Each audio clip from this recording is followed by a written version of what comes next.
എങ്ങനെയാണ് ഒരാൾ budget friendly ആയിട്ട് കേരളത്തിന് പുറത്തേക്ക് ഒരു യാത്ര പോവുക? നമുക്കിപ്പോൾ വ്യക്തമായ പ്ലാനിങ് ഉണ്ടെങ്കിൽ ഏത് സ്ഥലം ഇപ്പോൾ വിദേശ യാത്രയെന്ന് മാത്രമല്ല ഏത് ഏത് സ്ഥലത്തേക്ക് നമുക്ക് കൃത്യമായ പ്ലാനോട് കൂടി പോയി കഴിഞ്ഞാൽ കുറച്ച് പൈസ നമുക്ക് ലാഭിക്കാൻ പറ്റും. ഇപ്പോൾ വിദേശ യാത്രകളിലാണെന്നുണ്ടെങ്കിൽ നമ്മൾ ആദ്യം ചെയ്യുന്നത് ഫ്ലൈറ്റ് ടിക്കറ്റ് നമുക്ക് എല്ലാവർക്കും ഒരു വെല്ലുവിളിയാണ് അതിൻ്റെ റേറ്റ് എന്നുള്ളത്. ഫ്ലൈറ്റ് ടിക്കറ്റ് കുറച്ച് എപ്പോൾ കിട്ടുന്നു എന്നുള്ളതാണ് ആദ്യത്തെ ഒരു പ്രധാന കാര്യം. നമ്മൾ സ്കൈ സ്കാനർ പോലുള്ള ആപ്പ് വഴി നേരത്തെ പല സമയങ്ങളിലായിട്ട് ചെക്ക് ചെയ്ത് ഇപ്പോൾ ഇന്ത്യയിൽ നിന്ന് ഏത് കൺട്രിയിലേക്കാണ് പോകാൻ ഉദ്ദേശിക്കുന്നത് അവിടേക്ക് സെർച്ച് ചെയ്തുകൊണ്ടിരിക്കും. അതിൽ ഒരു 4 മാസം മുമ്പ് തന്നെ നമുക്കൊരു ഡേറ്റ് ഫിക്സ് ചെയ്ത് കഴിഞ്ഞാൽ മാക്സിമം റേറ്റ് കുറച്ച് കിട്ടും. ഇപ്പോൾ കസാക്കിസ്ഥാനിലേക്ക് പോയപ്പോൾ നമുക്ക് മുംബൈയിൽ നിന്നാണ് നമ്മൾ സെലക്ട് ചെയ്തത്. അത് 5000 റുപ്പീസിനാണ് നമുക്ക് ആ ഒരു ടിക്കറ്റ് ഫെയർ ഉണ്ടായിരുന്നത് വൺ സൈഡ്. പിന്നെ അവിടെ പോയിട്ട് ബാക്കി നമ്മൾ റൂമെല്ലാം ചെയ്യുന്നത് ഹോസ്റ്റൽസോ എയർബിഎൻബി പോലുള്ള Booking.com വഴി ഒക്കെയാണ് നമ്മൾ ചെയ്യുന്നത്. അങ്ങനെ വരുമ്പോൾ ഒരു 500 രൂപ ഇന്ത്യൻ മണി 500 രൂപയ്ക്ക് തന്നെ നമുക്ക് വിത്ത് ബ്രേക്ക്ഫാസ്റ്റ് ഉൾപ്പെടെയുള്ള ഹോസ്റ്റൽസ് കിട്ടും. ഹോസ്റ്റൽ എന്ന് പറയുമ്പോൾ നമുക്ക് വേറെ ആൾക്കാർ ഷെയർ ചെയ്ത ഡോർമെട്രി പോലുള്ളതായിരിക്കും. പക്ഷെ അതെല്ലാം നല്ല ഹൈജീനിക് ആയതും നല്ല സേഫ്റ്റി ആയതുമായിരിക്കും. അതുകൊണ്ട് സ്റ്റേ ചെയ്തെടുത്ത് അങ്ങനെ ടെൻഷൻ വേണ്ട. പിന്നെ ഫുഡ് എന്ന് പറയുന്നത് ചില സമയങ്ങളിൽ നമ്മൾ എയർബിഎൻബി പോലുള്ള സ്ഥലങ്ങളിലാണെങ്കിൽ നമ്മൾ തന്നെ കുക്ക് ചെയ്യും. മാഗി, എഗ് ബോയിൽ ചെയ്യും, ബ്രെഡ് റോസ്റ്റ് ചെയ്യും. അങ്ങനെ അതുകൊണ്ട് അത് വലിയ ഒരു നേരത്തെ ആഹാരം നമ്മൾ അങ്ങനെ ഒരു നേരം പുറത്തുനിന്ന് കഴിക്കും. അപ്പോൾ അതുകൊണ്ട് ഫുഡിന് വലിയ പ്രശ്നം ഉണ്ടായിട്ടില്ല. പിന്നെ ചില സ്ഥലങ്ങളിൽ നിന്നൊക്കെ നമ്മൾ ലോക്കൽ ഫുഡ് ട്രൈ ചെയ്യും, അവിടുത്തെ സ്പെഷ്യൽ എന്തെങ്കിലും ട്രൈ ചെയ്യും. അങ്ങനെ മാക്സിമം ഇത് മൂന്നും നമുക്കൊന്ന് കൺട്രോൾ ചെയ്യാൻ പറ്റിക്കഴിഞ്ഞാൽ തന്നെ നമ്മുടെ യാത്രയുടെ ഒരു പരമാവധി കാര്യങ്ങളും ബഡ്ജറ്റ് കുറയ്ക്കാൻ പറ്റും. പിന്നെ ഇന്ത്യയിലെ യാത്രയ്ക്കാണെങ്കിൽ ഇതിനേക്കാളും നമുക്ക് കുറയ്ക്കാൻ ഇഷ്ടംപോലെ മാർഗ്ഗങ്ങളുണ്ട്. പ്രധാനമായിട്ടും 3 കാര്യങ്ങളാണ് നമ്മൾ ബഡ്ജറ്റ് ഫ്രണ്ട്ലി യാത്ര ശ്രദ്ധിക്കേണ്ടത്. ഒന്ന് ട്രാൻസ്പോർട്ടേഷൻ, ഒന്ന് താമസം, മറ്റൊന്ന് ഫുഡ്. അപ്പോൾ എൻ്റെ ഒരു അനുഭവത്തിലാണെന്നുണ്ടെങ്കിൽ ഞാൻ ട്രെയിനിലാണ് ഏറ്റവും കൂടുതൽ യാത്ര ചെയ്യുന്നത്. ലോക്കൽ ട്രാൻസ്പോർട്ടേഷനാണ് യൂസ് ചെയ്യുന്നത്. ഇന്ത്യയിൽ യാത്ര ചെയ്യാൻ വേണ്ടിയിട്ട് കേരളത്തിൽ നിന്ന് ഒരാൾക്ക് ഇപ്പോൾ ജമ്മു കാശ്മീർ വരെ പോകുന്നെങ്കിൽ ഒരു 1100 രൂപയ്ക്ക് അകത്ത് മാത്രമേ സ്ലീപ്പർ ട്രെയിനിനാവത്തുള്ളൂ ഒരു വൺ സൈഡ്. സ്ഥിരമായിട്ട് സ്ലീപ്പറിലാണ് യാത്ര? സ്ഥിരമായിട്ട് സ്ലീപ്പറിലാണ്. പക്ഷേ സെക്കൻഡ് ക്ലാസ്സിൽ യാത്ര ചെയ്യുന്ന ഒരു ആദ്യകാലങ്ങളിൽ സെക്കൻഡ് ക്ലാസ്സിൽ തന്നെയാണ് യാത്ര കൂടുതൽ ചെയ്തിട്ടുള്ളത് നോർത്തിലേക്ക്. കുറേ ബുദ്ധിമുട്ടുണ്ടാവും, പക്ഷെ ആ ബുദ്ധിമുട്ട് നമുക്ക് സഹിക്കാൻ നമ്മൾ റെഡിയാണെന്നുണ്ടെങ്കിൽ നമുക്ക് സ്ലീപ്പറിൽ യാത്ര ചെയ്യുന്ന പറയുമ്പോഴേ കുറച്ച് നേരം കഴിയുമ്പോഴത്തേക്ക് വല്ലാതെ ചൂടുണ്ടാവും. ആ ചൂടിലേക്ക് അതിജീവിക്കുന്നത് എങ്ങനെയായിരിക്കും? അല്ല, അതൊരു ബുദ്ധിമുട്ടായിട്ട് തോന്നിയിട്ടില്ല. കാര്യം നമ്മൾ കേരളത്തിൽ ജീവിക്കുന്ന ആൾക്കാരായപ്പോൾ നമുക്ക് ഇവിടെ എല്ലാ ക്ലൈമറ്റും ഉണ്ട്. നമ്മൾ ഇപ്പം AC യിലിരിക്കുമ്പോൾ ഒരുപാട് തണുപ്പ് എപ്പോഴും ഉണ്ടാകുമ്പോൾ അതൊരു ബുദ്ധിമുട്ടാണ് ആൾക്കാരില്ലേ. അപ്പോൾ അതുപോലെ തന്നെയാണ് ഇതും. അങ്ങനെ ഒരു ബുദ്ധിമുട്ടെന്നുള്ള രീതിയിൽ വന്നിട്ടില്ല. പിന്നെ നമ്മുടെ ലക്ഷ്യം യാത്രയാണ്. അപ്പോൾ ആ യാത്രയിൽ നമ്മളല്ലെങ്കിൽ ആ ഡെസ്റ്റിനേഷനിൽ എത്താൻ വേണ്ടിയിട്ട് നമ്മളിങ്ങനെ ആഗ്രഹിച്ചുകൊണ്ടിരിക്കുമ്പോൾ വഴിയിലുണ്ടാവുന്ന തടസ്സങ്ങൾ ഒരു പ്രശ്നമായിട്ട് തോന്നിയിട്ടില്ല. എൻ്റെ യാത്ര തുടങ്ങുന്നത് 2014-ലാണ്.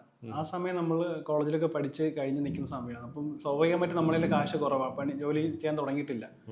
അപ്പോൾ എൻ്റെ മനസ്സിലുണ്ടായ ഒരു കാര്യം എന്ന് പറയുന്നത്, നമുക്ക് ആരോഗ്യം ഉണ്ടാകുമ്പോൾ യാത്ര ചെയ്യാൻ സമയം ഉണ്ടാവില്ല, സമയമുള്ളപ്പോൾ പൈസ ഉണ്ടാവില്ല. ഇത് രണ്ടും ഉണ്ടാകുമ്പോൾ നമുക്ക് ആരോഗ്യം ഉണ്ടാവില്ല. അപ്പോൾ അത് കാരണം മാക്സിമം കുറഞ്ഞ സമയം കൊണ്ട് കൂടുതൽ സ്ഥലം കാണുക എന്നുള്ളതായിരുന്നു. അതായത് ഇപ്പോൾ ഞാൻ തുടങ്ങിയ സമയത്ത് നോർത്തിലോട്ടുള്ള യാത്രയ്ക്കാണ് ഞാൻ കൂടുതൽ പ്രാധാന്യം കൊടുത്തത്. കാര്യം 2014 എനിക്ക് ആവശ്യം പോലെ സമയമുണ്ട്. കയ്യിൽ പൈസ ഇല്ലാത്തത് കാരണം ബഡ്ജറ്റ് ഫ്രണ്ട്ലി ആയിട്ട് യാത്ര ചെയ്യാനൊരു തീരുമാനത്തിലെത്തുകയാണ് ചെയ്തത്. അപ്പോൾ അത് കാരണം കുറേ കാര്യങ്ങൾ ഇങ്ങനെ ആദ്യത്തെ കുറേ യാത്രകൾ നമുക്ക് കുറേ ആദ്യം എങ്ങോട്ടാണ് പോയത്? ആദ്യം കേരളത്തിന് പുറത്ത് പോയത് ഡൽഹിയിലേക്കാണ്. കേരളത്തിനകത്ത് കുറച്ച് യാത്രകൾ ഇങ്ങനെ നമ്മളെ ചുറ്റുമുള്ള കുറേ ഫ്രണ്ട്സിൻ്റെ കൂടെയൊക്കെ പോയിട്ടുണ്ടായിരുന്നു. പക്ഷെ അതിൽ നിന്ന് നമ്മളൊരു യാത്ര ചെയ്യുന്നു എന്നുള്ളൊരു ഫീൽ ഉണ്ടായിരുന്നില്ല. ജസ്റ്റ് കറങ്ങാൻ പോകുന്നു, അങ്ങനെയാണ്. യാത്ര സീരിയസ് ആയിട്ട് കാണുക എന്നുള്ളത് വേറൊരു മനോഭാവമാണ്. അപ്പം അങ്ങനെ തുടങ്ങിയ ശേഷമാണ് എന്തിനു വേണ്ടിയിട്ടാണ് യാത്ര ചെയ്യുന്നത്, യാത്രയിൽ നമുക്ക് കിട്ടുന്ന കാര്യങ്ങളൊക്കെ പറ്റിയൊക്കെ നമ്മൾ അറിഞ്ഞു തുടങ്ങി, കൂടുതൽ മനസ്സിലാക്കിയപ്പോഴത്തേക്കാണ് ഈ യാത്ര ഒരു പാഷനായിട്ട് മാറിയത്. അതിന് മുമ്പ് വരെ നമ്മളൊരു ഫോട്ടോഗ്രാഫർ ആയിരുന്നു ഞാൻ. അപ്പോൾ ഫോട്ടോ എടുക്കാൻ വേണ്ടിയിട്ട് യാത്ര ചെയ്യണം, കുറെ നല്ല ഫ്രെയിംസ് വേണം എന്നുള്ള ഒരു ആഗ്രഹം മാത്രമേ ഉണ്ടായിരുന്നുള്ളൂ. പക്ഷേ സീരിയസ് ആയിട്ട് യാത്ര അപ്രോച്ച് ചെയ്യാൻ തുടങ്ങിയ ശേഷം കുറച്ചും കൂടി നമ്മൾ കാണുന്ന കാഴ്ച, നമ്മൾ മനുഷ്യന്മാരിലേക്ക് ഇറങ്ങി ചെല്ലുന്നത്, ഈ യാത്ര കാരണം നമ്മുടെ ജീവിതത്തിൽ ഉണ്ടാകുന്ന മാറ്റങ്ങൾ, ഇതിനെ പറ്റിയൊക്കെ മനസ്സിലാക്കാൻ തുടങ്ങിയപ്പോൾ ഫോട്ടോഗ്രാഫിക്ക് ഉപരിയായിട്ട് യാത്രയെ കൂടുതൽ ഇഷ്ടപ്പെടാനും അതിൽ നിന്ന് കിട്ടുന്ന ആ ഒരു കാര്യങ്ങൾക്ക് വേണ്ടിയിട്ട് ചെയ്യാണ് പിന്നീട് ഉണ്ടായത്. യാത്രയിൽ ഒരു പ്രധാനപ്പെട്ട ഒരു കാര്യമുള്ള സുരക്ഷയും വൃത്തിയും ഒക്കെ, അത് ബോധർ ചെയ്യാറുണ്ട്. അതുമായി ബന്ധപ്പെട്ട് എന്തെങ്കിലും ടെൻഷൻ വല്ലതും ഉണ്ടാവാറുണ്ടോ? ഇത് രണ്ടിനെ പറ്റി ടെൻഷൻ ഉണ്ടായിട്ടില്ല ഇതുവരെ. കാരണം ടെൻഷൻ ഉണ്ടാവുന്നെങ്കിൽ നമ്മളിങ്ങനെ ഇത്രയും ലോക്കലായിട്ടും അല്ലെങ്കിൽ ബജറ്റ് ഫ്രണ്ട്ലി ആയിട്ട് ബാക്ക് പാക്കിംഗ് ചെയ്ത് നമുക്ക് പോകാൻ പറ്റില്ല. നമുക്കിപ്പോൾ ഒരു ഹൈജീൻ അത്രയും ഇമ്പോർട്ടൻസ് കൊടുത്തു കഴിഞ്ഞാൽ നമ്മൾ ചിലപ്പോൾ തേർഡ് എ സിയിലോ അല്ലെങ്കിൽ റൂം എടുക്കുമ്പോൾ അങ്ങനത്തെ ആയിരുന്നു നോക്കുന്നത്. ഞാനിപ്പം ലാസ്റ്റ് വാരണാസിയിൽ നിന്ന് 2 മാസം മുമ്പ് വാരണാസിയിൽ നിന്ന് വന്നതാണ്. അപ്പോൾ ഒരു 12ഓളം നോർത്ത് ഇന്ത്യൻസിൻ്റെ കൂടെ ഒരു റൂമിലാണ് ഷെയർ ചെയ്തത്. അത് ബെഡ് പോലും ഇല്ല, തറയിൽ തന്നെ ബെഡ് ഇട്ടിട്ടാണ് അവർ കിടന്നത്. അപ്പോൾ അതിൻ്റെ കൂടെ തന്നെ ഒരു സൈഡിൽ ഞാനും കിടക്കുകയാണ് ചെയ്തത്. അപ്പോൾ അതെല്ലാം ഈ ബജറ്റ് ഫ്രണ്ട്ലി യാത്ര ചെയ്യണം എന്ന്, അല്ലെങ്കിൽ നമ്മളെ മാക്സിമം നമ്മുടെ ചിലവ് ചുരുക്കി യാത്ര ചെയ്യുക എന്നുള്ളതിൻ്റെ ഭാഗമായിട്ടുള്ളതാണ്. അപ്പോൾ അവിടെ കൂടെ കയ്യിൽ എൻ്റെ ക്യാമറ എക്യുപ്മെൻറ്റ്സ് എല്ലാം ഉണ്ടാവും. സ്വാഭാവികമായിട്ട് ആൾക്കാർക്ക് ഒരു നോർത്തിൽ പോകുമ്പോൾ ഇത്രയും എക്യുപ്മെൻറ്റ്സുമായിട്ട് പോയി ഇങ്ങനെ ഒരു റിസ്ക് എടുത്ത് താമസിക്കുന്നത് എല്ലാവർക്കും ഒരു പ്രശ്നമുള്ള കാര്യമാണ്. അപ്പം നമ്മൾ സത്യത്തിൽ അത് ബോധർ ചെയ്യാറില്ല. ഇതുവരെ അങ്ങനത്തെ സേഫ്റ്റി ഇഷ്യൂസും വന്നിട്ടില്ല. പിന്നെ അതുപോലെ ഹൈജീൻ്റെ കാര്യം പറഞ്ഞു കഴിഞ്ഞാൽ ഫുഡ് നമ്മളിപ്പോൾ ലോക്കൽ മാർക്കറ്റിലോ അല്ലെങ്കിൽ സ്ട്രീറ്റ് ഫുഡൊക്കെ ട്രൈ ചെയ്യാറുണ്ട്. അപ്പോൾ അതിൽ നിന്നും ഇതുവരെ അങ്ങനത്തെ ഒരു പ്രശ്നങ്ങൾ വന്നിട്ടില്ല. ഞാനത് വിശ്വസിക്കുന്നത് നമ്മുടെ മനോഭാവത്തിൽ ആ മാറ്റം കൊണ്ടുവന്നു കഴിഞ്ഞാൽ ഇങ്ങനത്തെ കാര്യങ്ങൾ നമുക്ക് കുറച്ചും കൂടി ഈസി ആയിട്ട് സർവൈവ് ചെയ്യാൻ പറ്റുമെന്നാണ്.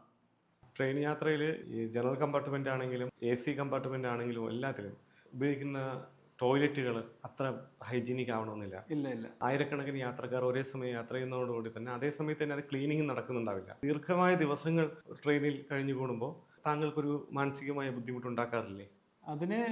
അതിന് എല്ലാത്തിനും നമുക്ക് നമ്മളെ തന്നെ ഓപ്ഷൻ ഉള്ളത്. ഇപ്പം നമുക്ക് അങ്ങനെ ഏതെങ്കിലും വൃത്തിഹീനമായ ടോയ്ലറ്റ് കാണുന്നെങ്കിൽ നമുക്ക് വേറെ ഓപ്ഷൻ, ഇത്രയും ബോഗിയുള്ള ട്രെയിനാകുമ്പോൾ നമുക്ക് കുറച്ച് സെർച്ച് ചെയ്യാം. അതല്ലെന്നുണ്ടെങ്കിൽ എല്ലാ ട്രെയിനിലും നമുക്ക് ഓപ്ഷനുണ്ട്. നമുക്ക് ഫോൺ ചെയ്തിട്ട് ക്ലീനറെ വിളിച്ചു വരുത്താനുള്ള ഓപ്ഷനുണ്ട്. അപ്പോൾ ഇതൊന്നും അങ്ങനെ ഒരു യാത്രയെ ബാധിക്കുന്ന ഒരു ഇത് ബുദ്ധിമുട്ടാണ്. പക്ഷെ എന്നാൽ നമുക്കത് പ്രശ്നമായിട്ട് തോന്നിയിട്ടില്ല. ട്രെയിനിൽ കിട്ടുന്ന ഭക്ഷണത്തിൻ്റെ സുരക്ഷിതത്വത്തിൽ ഭക്ഷണം നല്ലതാണോ, ക്വാളിറ്റിയെ പറ്റിയൊക്കെ കാലാകാലങ്ങളിലായിട്ട് ആശങ്കകൾ ഉള്ളതാണ്. അത് എന്താണ് നിങ്ങളുടെ അഭിപ്രായം? അല്ല, അത് തീർച്ചയായിട്ടും ശരിയാണ്. കാര്യം ട്രെയിനിൽ നിന്ന് നമുക്ക് ഒരിക്കലും നല്ല രീതിയിലുള്ള ഫുഡ് കിട്ടിയിട്ടില്ല. ഇപ്പം കഴിച്ചിട്ട് പറയാൻ ബുദ്ധിമുട്ടൊന്നും ഉണ്ടായിട്ടില്ല. പക്ഷേ നമുക്കത് ആ റേറ്റിന് വെച്ച് നല്ല ഫുഡ് കിട്ടുന്നില്ല. പിന്നെ എൻ്റെ കൂടെ തന്നെ യാത്ര ഒരുപാട് സുഹൃത്തുക്കൾക്ക് ഫുഡ് പോയ്സൺ ഒക്കെ ഉണ്ടായിട്ടുണ്ട് ഈ ട്രെയിൻ യാത്രയിൽ. അപ്പം ഞാൻ ചെയ്യുന്നത്, ഇവിടെ നാട്ടിൽ നിന്ന് ഞങ്ങൾ പോകുമ്പോൾ ഒരു 2 ദിവസത്തേക്കുള്ള ചപ്പാത്തി ആകുമ്പോൾ കുറച്ച് നമുക്ക് ഇരിക്കും, പ്രശ്നം ഉണ്ടാവില്ല. അത് ഓരോ ദിവസം കഴിക്കേണ്ടത് മാത്രം റോൾ ചെയ്ത് പ്രത്യേക പാക്കറ്റിലാക്കിയിട്ട് കൊണ്ടുപോകാറുണ്ട്. അതിന് കൂടെ നമുക്കിപ്പം ബീഫോ ചിക്കനൊക്കെ നല്ല ഡ്രൈ ആയിട്ട് ഫ്രൈ ചെയ്ത് കഴിഞ്ഞാൽ അത് നമുക്കൊരു മാക്സിമം 2 ദിവസം ഇരിക്കും. അപ്പോൾ അത് വെച്ചിട്ടാണ് ഞാൻ സാധാരണ അഡ്ജസ്റ്റ് ചെയ്യാറുള്ളത്.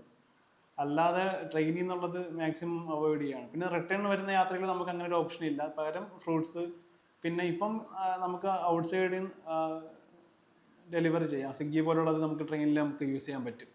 അപ്പം ഇത് ഒരു ദിവസത്തെ ഒരു നേരം നമ്മൾ അങ്ങനെ കഴിക്കാറുണ്ട്. ബാക്കി ബ്രെഡ്, ഫ്രൂട്ട്സ് ഒക്കെ വെച്ച് നമുക്ക് അഡ്ജസ്റ്റ് ചെയ്യാൻ പറ്റും. ഇത് 2 ഉപയോഗമുണ്ട്. ഒന്ന് നല്ല ഫുഡ് കഴിക്കുകയും ചെയ്യാം, മറ്റത് ബജറ്റ് ഒന്ന് കുറയ്ക്കുകയും ചെയ്യാം. ഈ ഓൺലൈൻ പ്ലാറ്റ്ഫോമുകളിലൂടെ നമ്മൾ ഫുഡ് ഓർഡർ ചെയ്യുന്നെന്ന് പറഞ്ഞല്ലോ, അത് കേരളത്തിന് പുറത്ത് അത്രയും റൂറലായിട്ടുള്ള സ്ഥലങ്ങളിലൂടെ യാത്ര ചെയ്യുമ്പോൾ പ്രാക്ടിക്കലാണോ? അല്ല, നമുക്ക് എന്തായാലും പ്രധാനപ്പെട്ട സിറ്റീസിൽ എന്തായാലും അത് കിട്ടുന്നുണ്ട്. പിന്നെ ഞാൻ പറഞ്ഞില്ല, ഞാൻ മാക്സിമം അങ്ങനെ സാധനങ്ങൾ യൂസ് ചെയ്യാറില്ല. ഫ്രൂട്ട്സ് തന്നെ ഇപ്പം ഈ ഒക്കെ തന്നെ നമ്മളതിൽ ഉണ്ടാവും. ബ്രെഡ് അങ്ങനത്തെ പാക്കറ്റ്സ് ഒക്കെ ഉണ്ടാവുന്നത് കാരണം വലിയ ബുദ്ധിമുട്ട് അങ്ങനെ ഫുഡിനെ പറ്റി അങ്ങനെ കൺസേൺ ആവാൻ വേണ്ടി വന്നിട്ടില്ല. കേരളത്തിന് പുറത്തേക്ക് കടക്കുമ്പോഴത്തേക്കും കേരളത്തിലെ യാത്രക്കാരും കേരളത്തിന് പുറത്തുള്ള യാത്രക്കാരും തമ്മിൽ എന്തെങ്കിലും ഒരു വ്യത്യാസമോ? തീർച്ചയായിട്ടും. കാര്യം കേരളത്തിലെ നമുക്ക് ഒന്നാമത്തെ കാര്യം, കേരളത്തിലാകുമ്പോൾ നമുക്കൊരു കംഫർട്ട് ഫീൽ ഉണ്ടാവും. രണ്ടാമത് ഹൈജീനിക്കിൻ്റെ കാര്യത്തിൽ ഇപ്പം ഞാൻ കണ്ടതിൽ വെച്ച് കേരളത്തിലും കാശ്മീരിലുമാണ് അത് നന്നായിട്ടുണ്ടാകും. പിന്നെ നോർത്ത് ഈസ്റ്റിലാണ് ഏറ്റവും കൂടുതൽ വൃത്തിയുള്ളൊരു ഗ്രാമം എന്ന് പറയുന്നത്. അതേസമയം കേരളത്തിലെ ആൾക്കാർക്ക് ഇപ്പം അവർ കുറച്ചും കൂടി സിവിക് സെൻസ് കൂടിയ ആൾക്കാരാണ്. എങ്ങനെ പെരുമാറണം, സഹയാത്രികനെ എങ്ങനെ കാണണം, മറ്റു ആൾക്കാർക്ക് എങ്ങനെ പെരുമാറണം എന്നൊക്കെ ഉള്ളത് വളരെ കൃത്യമായ ധാരണയുണ്ട്. ആ ഒരു ബോധമുള്ള മനുഷ്യരാണ്. പക്ഷെ അതേസമയം കേരളം വിട്ട് കഴിയുമ്പോൾ അങ്ങനെ ഒരു കാഴ്ചപ്പാടേ ഇല്ല. നമുക്ക് ഒന്നും പ്രതീക്ഷിക്കാനും പറ്റില്ല അവരിൽ നിന്ന്. ഇപ്പം ട്രെയിനിൽ തന്നെ ഈ പാക്കൾ ചവച്ച് തുപ്പുന്നവരുണ്ടാവാം, സിഗരറ്റ് വലിക്കുന്നവരുണ്ടാവാം, അതെല്ലാം പബ്ലിക്കിന് മുമ്പിൽ വെച്ച് എന്തും ചെയ്യുന്നവരുണ്ടാവാം. ഇപ്പം വാഷ്റൂം സൗകര്യങ്ങൾ പുറത്തെ റെയിൽവേ ട്രാക്കിന് ഇതിനു വേണ്ടി യൂസ് ചെയ്യുന്ന ആൾക്കാർ നമ്മൾ കാണുന്നുണ്ട് ട്രെയിനിൽ പൊയ്ക്കൊണ്ടിരിക്കുമ്പോൾ തന്നെ. നല്ല രീതിയിൽ അത് വ്യത്യാസം നമുക്ക് ഫീൽ ചെയ്യും. ഇതൊരു ദീർഘയാത്രയായിരിക്കുമല്ലോ, പ്രത്യേകിച്ച് കേരളത്തിന്റെ തെക്കേ അറ്റത്തുള്ള തിരുവനന്തപുരത്ത് നിന്നാണ് താങ്കളുടെ യാത്ര ആരംഭിക്കുന്നത്. അതെ. അപ്പോൾ കേരളം മുഴുവൻ താങ്കൾ കവർ ചെയ്തിട്ടാണ് പിന്നെ മറ്റൊരു സ്റ്റേറ്റിലേക്ക് കടക്കുന്നത്. ദീർഘമായ യാത്ര എങ്ങനെയാണ് പൂർണ്ണമായിട്ടും ചിലവഴിക്കുക? അല്ലേ, എനിക്ക് കുറച്ച് വായിക്കാൻ ഇഷ്ടമുള്ളതാണ്. അപ്പം മറ്റ് സമയങ്ങളിൽ അധികം സമയം കിട്ടാത്ത കാരണം ട്രെയിൻ യാത്രയിൽ ഞാൻ അത് മാക്സിമം യൂസ് ചെയ്യാറുണ്ട്. അപ്പോൾ ഒരുപാട് വായിക്കാൻ എനിക്ക് ഈ 2.5 ദിവസം എനിക്ക് നല്ല ഇത് കിട്ടുന്നുണ്ട്.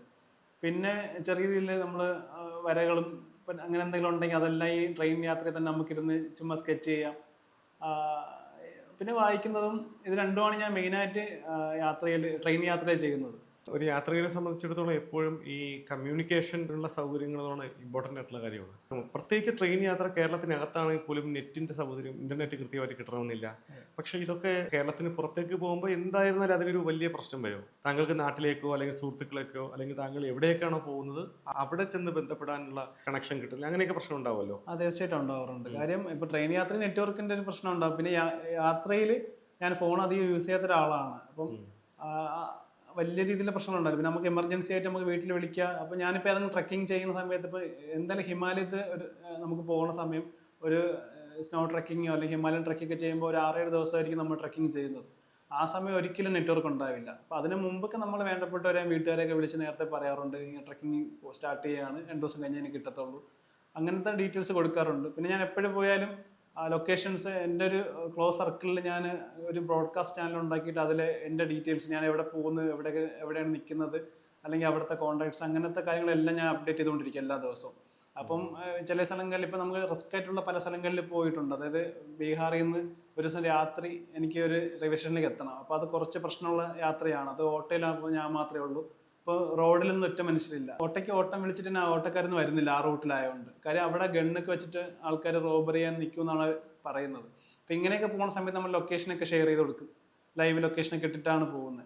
അപ്പം ചില സ്ഥലങ്ങളിൽ ഒരു പ്രശ്നം തോന്നാറുണ്ട്. കാര്യം നമുക്ക് നെറ്റ്വർക്ക് ഒന്നും കിട്ടിയില്ലെങ്കിൽ ഇങ്ങനത്തെ സിറ്റുവേഷൻ വരും ബുദ്ധിമുട്ടുണ്ടാവും. പക്ഷെ അല്ലാതെ പ്ലാൻഡ് ആയിട്ടുള്ള നോർത്തിൽ പോയി ട്രക്കിങ്ങോ അല്ലെങ്കിൽ ബാക്കി നെറ്റ്വർക്ക് ഇല്ലാത്ത സ്ഥലങ്ങൾക്കാണെങ്കിലും നേരത്തെ എല്ലാവരും അപ്ഡേറ്റ് ചെയ്യണ കാരണം അങ്ങനത്തെ പ്രശ്നങ്ങൾ ഉണ്ടാവാറില്ല.